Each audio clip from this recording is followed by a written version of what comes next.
श्री महाप्रज्ञ गुरुवे नमः।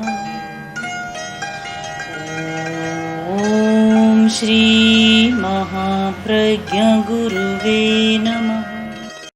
हम देखते हैं और हमारे सामने प्रश्न भी आता है कि भगवान महावीर हुए जिन्होंने अहिंसा का सर्वोत्तम एक संविधान दिया था।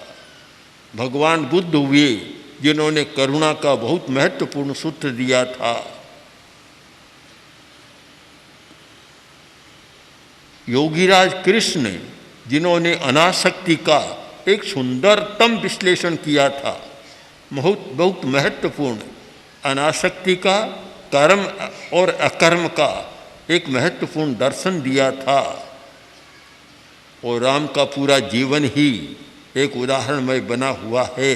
इतने इतने बड़े बड़े लोग फिर बाद में भी बहुत हुए हैं, बाद में भी अनेक हुए हैं। शंकराचार्य जैसे, नानक आदि आदि कितने लोग हुए हैं और जिन्होंने शांति और अहिंसा के बारे में इतना कहा, पर आज भी तो अशांति है। आज भी तो एक आदमी में आक्रामक मनोवृत्ति है, आज भी उत्तेजना है, सब कुछ है। तो फिर क्या फर्क पड़ा? इस प्रश्न पर विचार करें तो पता चलेगा कि कोई भी कार्य व्यक्ति से आगे नहीं चलता। समाज की व्यवस्था भी बनती है तो कुछ व्यक्ति ऐसे आते हैं कि उस व्यवस्था को बदल देते हैं। जैसे हो रहा है, एक सरकार कोई काम करती है, दूसरी सरकार आती है तो उसको बदल देती है।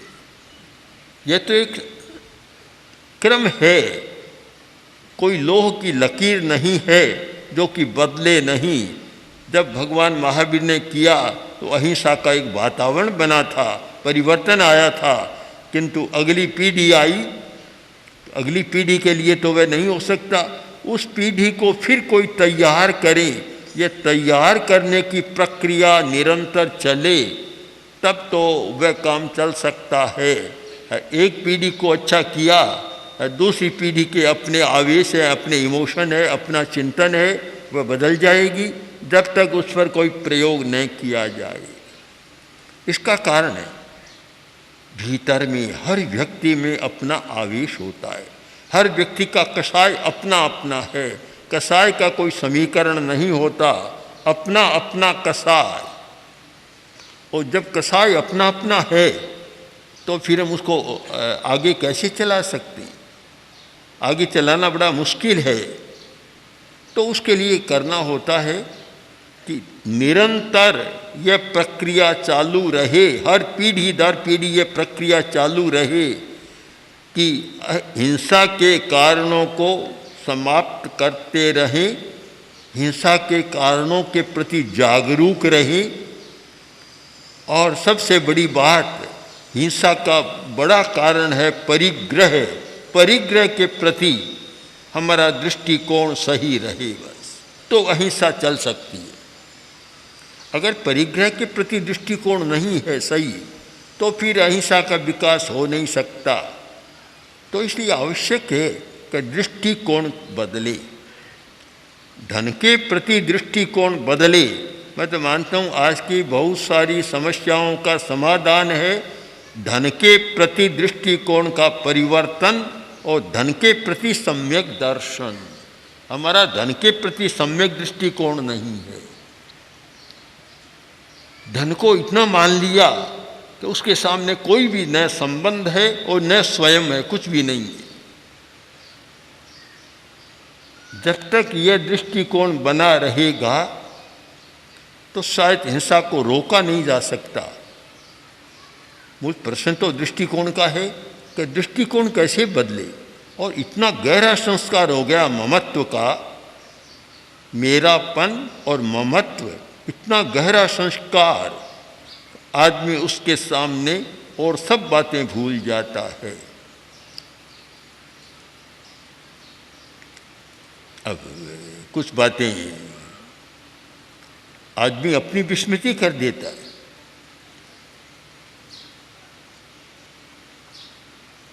चाहे हम व्यंग माने, कोई रूपक माने, पर एक अंतर्वृत्ति को एक उजागर करने के लिए बहुत सुंदर रूपक है।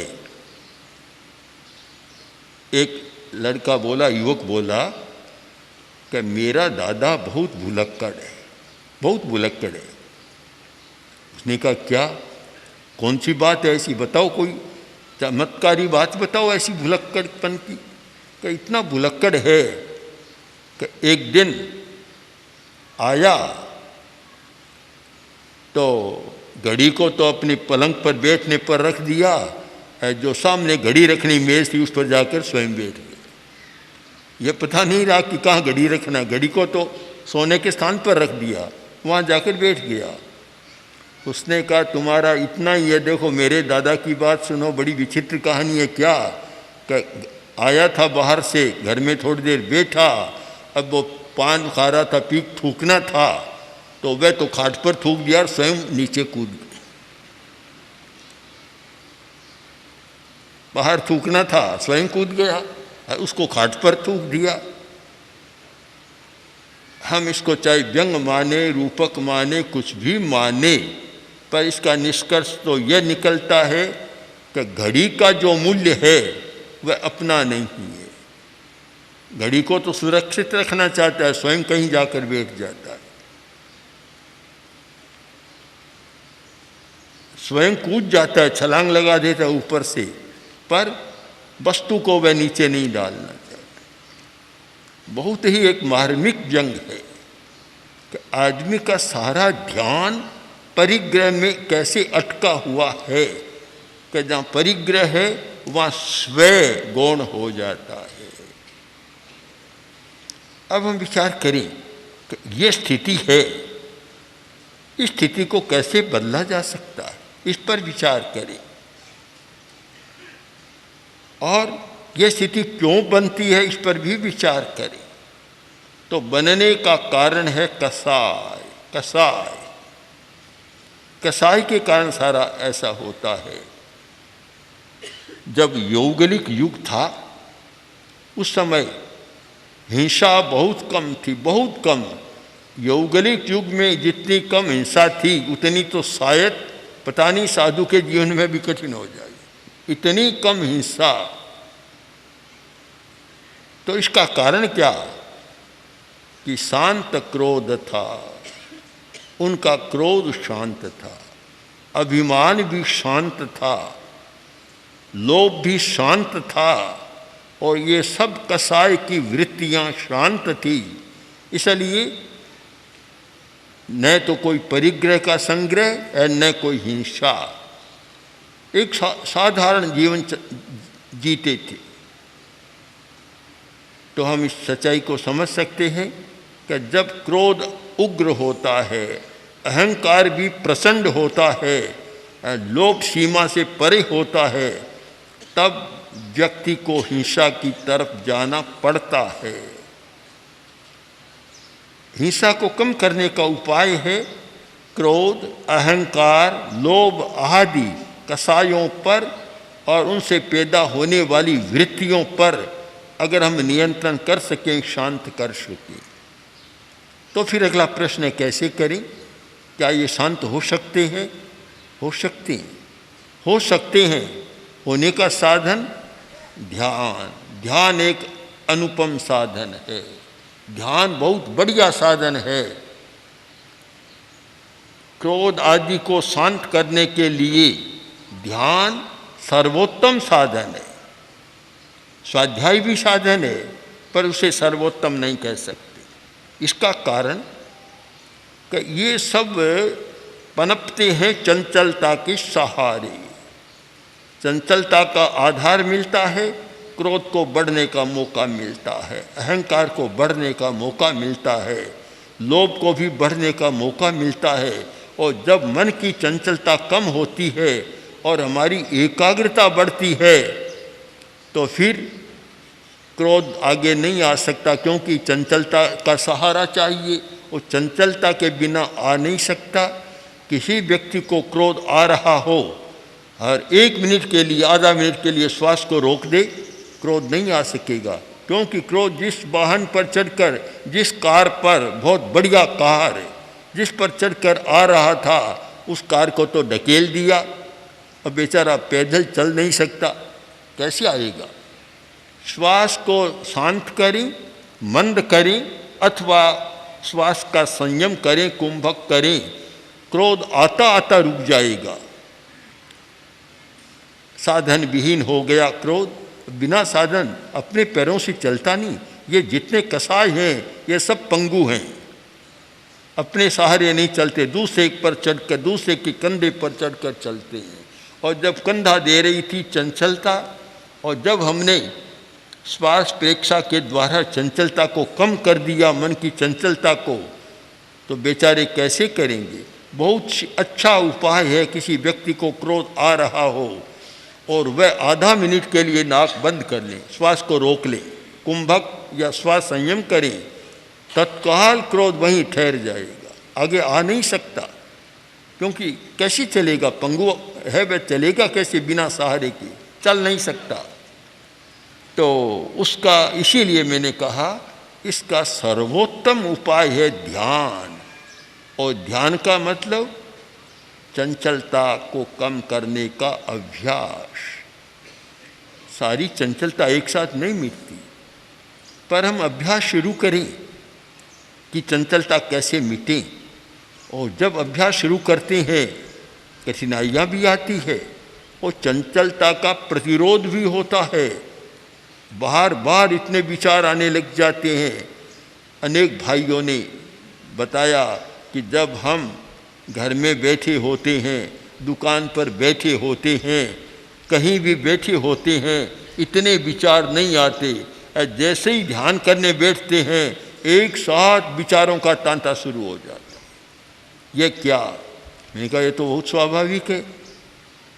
चंचलता से तुम्हारा इतना परिचय है, इतना परिचय, इतनी गाढ़ मैत्री, और तुम्हारे साथ चंचलता रह रही है। अब एक साथ तुम बाहर निकालना चाहो तो वह प्रतिरोध तो करेगी। कि किसी 10 वर्ष वाले किराएदार को भी घर से निकालना चाहो तो वह लड़ाई झगड़ा करेगा। तो भला चंचलता तो इतनी पुरानी हो गई, पता नहीं कितने जन्मांतरों से तुम्हारे बराबर साथ चल रही है। अब तुम उसे निकालने का प्रयत्न करो, क्या प्रतिरोध नहीं होगा? बहुत स्वाभाविक है, प्रतिरोध होगा। अब परीक्षा वही होती है, अगर विचार आए, ध्यान में बैठे विचार बहुत आए, तुम हिल गए तो चंचलता सफल हो गई। तुम पक्के रहे कि कोई भी विचार आए, आते जाएं, मैं देखता रहूँगा, उनमें डूबूंगा नहीं, तो तुम सफल हो जाओगे। चंचलता का आसन हिल जाएगा। चंचलता जब आती है, विचार बहुत आते हैं ध्यान करते समय, निर्विचार अवस्था एकदम प्राप्त नहीं होती, बहुत कठिनाई से निर्विचार अवस्था हमें प्राप्त होती है। अब चंचलता आती है, बस उस समय सावधान रहने की जरूरत है। प्रेक्षा का मतलब यह देखना, देखो, बस विचार आया, विचार को रोको मत, विचार को भी देखने लग जाओ। विचार को देखो, रोकोगे तो और उल्टी प्रतिक्रिया होगी। किसी को रोको मत, देखने लग जाओ। जब देखोगे तो चंचलता को लगेगा कि व्यक्ति अब जागरूक हो गया है, वह भी धीरे धीरे कम होने लग जाएगी। ध्यान के समय विचार आते हैं, श्वास पर ध्यान दो अथवा विचार प्रेक्षा करो, विचार को देखना शुरू कर दो। एक प्रयोग है विचार प्रेक्षा। जो भी विचार आ रहा है उस विचार को पढ़ना शुरू कर दो। जैसे एक छोटा बच्चा स्कूल में जाता है और प्रारंभ से ही जब वर्णमाला सीखता है, ABCD या क ख ग सीखता है, तो एक एक अक्षर बोलता है, क ख ग घ ङ। ऐसे ही जो विचार आए तो उस विचार को, मान लो विचार आ रहा है कि अब मुझे भोजन करने जाना है। जो विचार आया ध्यान करते समय, तो उस विचार को देखना शुरू करो, ए वह मुझे भोजन करने जाना है। एक एक अक्षर को पढ़ना शुरू कर दो। नया सीखवा नौ सीखवा बच्चा जैसे एक एक अक्षर को पढ़ता है, वैसे पढ़ना शुरू करो, देखना शुरू करो। आश्चर्य होगा कि दूसरे ही क्षण विचार गायब। सोचेंगे, वे सोचेंगे कभी मालिक जाग गया है, अब चोरी नहीं हो सकती। घर का मालिक जागता है, चोरी नहीं हो सकती। वे भी अपना आना बंद कर दें। यह एक अनुभव का प्रयोग है। स्वयं अनुभव करके देख लें कि जो भी विचार आए ध्यान करते समय, जैसे ध्यान में प्रयोग कराया कि केवल श्वास को देखो, श्वास प्रेक्षा का अभ्यास करो, केवल श्वास को देखो, ध्यान नथुने पर भीतर प्रारंभ में वहाँ केंद्रित करो। आते जाते प्रत्येक श्वास को देखो कि श्वास आ रहा है, श्वास जा रहा है। प्रत्येक श्वास की प्रेक्षा करो, प्रत्येक श्वास को देखो, और एक भी श्वास जानकारी के बिना न आए और न जाए। हर श्वास को देखना है। किंतु श्वास को देखना शुरू किया और इतने में तो दुकान दिखनी शुरू हो गई और कुछ दिखना शुरू हो गया, क्योंकि संस्कार जमा हुआ है और तुम देखना चाहते हो श्वास को। संस्कार जमे हुए वस्तु को देखने का, पदार्थ को देखने का अभ्यास रहा है, तो वह सामने आने लग जाएगा। एक बार छूट भी जाएगा, किंतु जैसे छूटे और फिर से सावधान बन जाओ कि मुझे श्वास देखना है, फिर शुरू कर दो।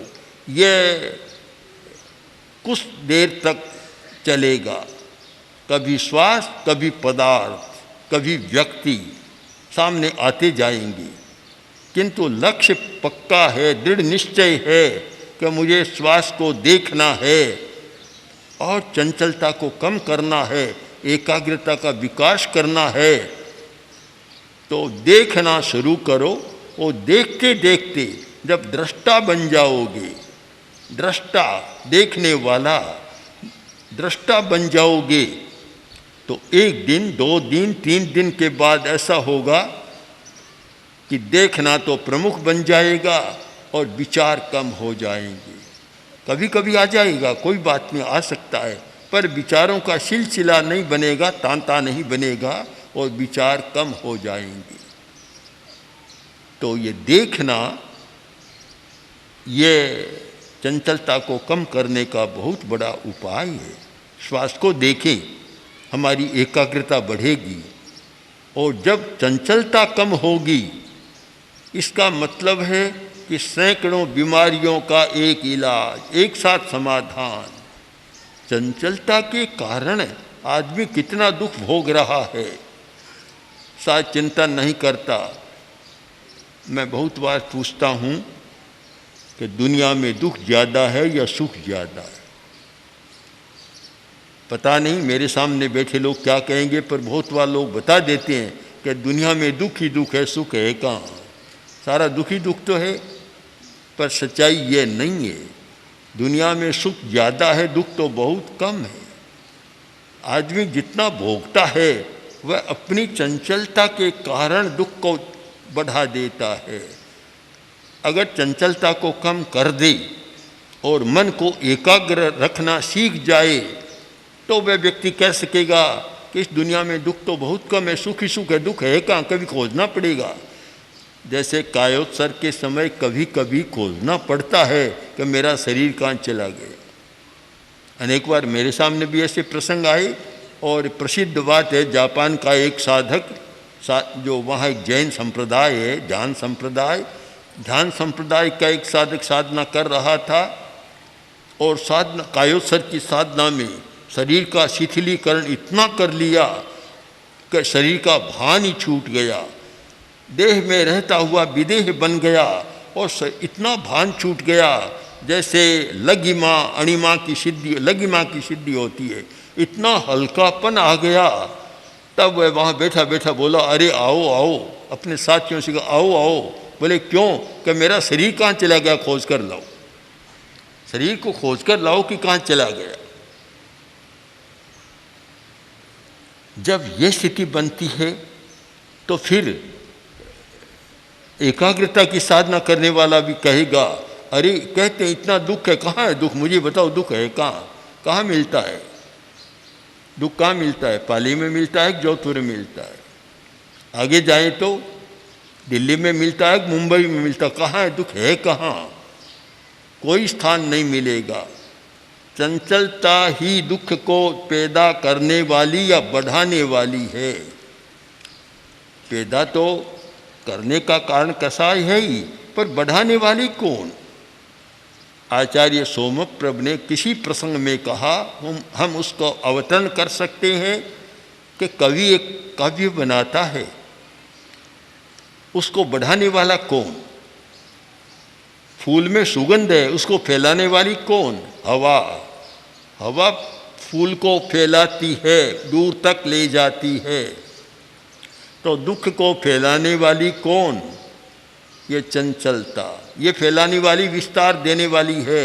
अगर ये चंचलता न हो तो उसे विस्तार नहीं मिल सकता। इसलिए हम उपसंहार करें कि समाज का आधार है अहिंसा। हिंसा का कारण है व्यक्ति का अपना भीतर परिग्रह, और परिग्रह भीतर का दोष है, और वह व्यक्ति को चंचल बनाता है। सारी चंचलता परिग्रह से जुड़ी हुई है, जुड़ी हुई है। वह प्रसंग आता है भिक्षु स्वामी के समय का भी, कि सामायिक में आकर बैठ गए और सामायिक के बाद याद आया कि 2000 रुपया की थैली थी, वह तो मैं बाहर ही भूल गया। अब सारी चंचलता बढ़ गई, सामायिक का गायब हो गया। सारी चंचलता कहाँ, सामायिक कहाँ चली गई, पता ही नहीं चला। उस थैली में ही ध्यान अटक गया। तो चंचलता बढ़ाने का बहुत बड़ा एक हेतु है परिग्रह है, और परिग्रह समस्या पैदा कर रहा है। अब उस परिग्रह को कम करने की, उसकी वृत्ति को कम करने का उपाय है ध्यान, एकाग्रता। एकाग्रता, इसलिए ध्यान करने वाले व्यक्ति चंचलता की समस्या को और ध्यान के महत्व का मूल्यांकन करे, एकाग्रता का मूल्यांकन करे, तो फिर ध्यान के अर्थ को समझने का अवसर मिलेगा और जीवन को सुखमय बनाने का साधन मिलेगा कि किस प्रकार हम मन की एकाग्रता को साध कर अनेक समस्याओं, अनेक दुखों से छुटकारा पा सकते हैं और एक आनंदमय और अहिंसा का, शांति का जीवन जी सकते हैं। ओम हर।